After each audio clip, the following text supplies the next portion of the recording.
Hi, it's John from the Wine Rack. We've been talking to you about wine for over a dozen years now. Today we're going to focus on something different. We're going to focus on a different category, and that is bourbon.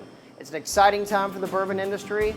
Bourbon's become a bigger and bigger part of our business. It's a great time for the state of Kentucky. People want to taste it, they want to talk about it, they even come from out of town to collect it. So we're going to shed some light on bourbon today. We're going to call this Bourbon 101. Bourbon's obviously a whiskey. It's a whiskey distilled from grain, and there's certain rules. You have to be at least 51% corn. The rest can be rye, barley, or wheat. Has to be aged in new, charred, white oak barrels for a minimum of 2 years. By law, bourbon has to come from the United States of America. It doesn't have to come from Kentucky, but 95% of bourbon is made in Kentucky, and we all know the best bourbon does come from the Bluegrass State.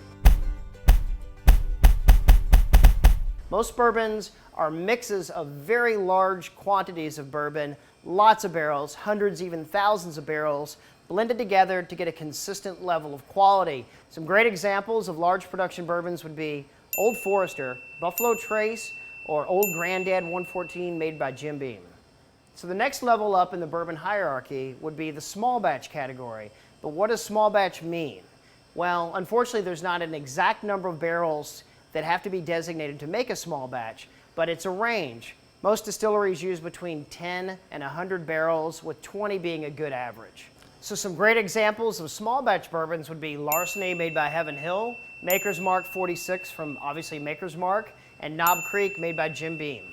So at the top of the bourbon hierarchy, we have the single barrel bourbons. Single barrel bourbons are bourbons made from a single barrel of whiskey. So each barrel is going to have little factors that make it a little different than the other bourbons around it, adding that element of uniqueness that a lot of bourbon hunters really look for. So some great examples of single barrel bourbons would be Evan Williams from Heaven Hill, Four Roses from Four Roses, and Russell's Reserve single barrel from Wild Turkey. So here at the Wine Rack, we've had a great opportunity to go out and hand select a special barrel of bourbon from Knob Creek. We're going to walk you through that process and how we selected this one special barrel that we think you're really going to love.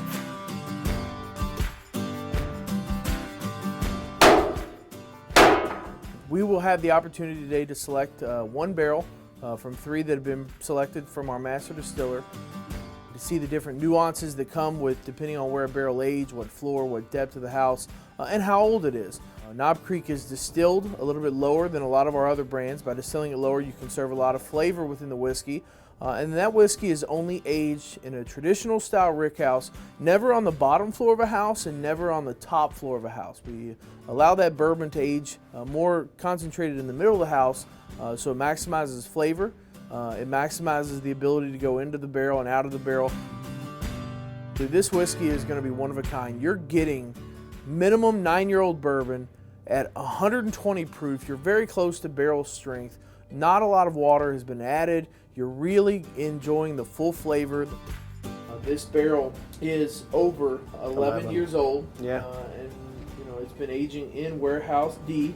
Going through the process of tasting the red, the green, and the blue, we've come to a consensus, have decided to pick the blue barrel. Had the most body. It's a high proof, kind of full throttle bourbon, but it delivers it in a very smooth fashion, very long finish, and I'll be proud to carry this bourbon at the Wine Rack soon. So cheers to the blue.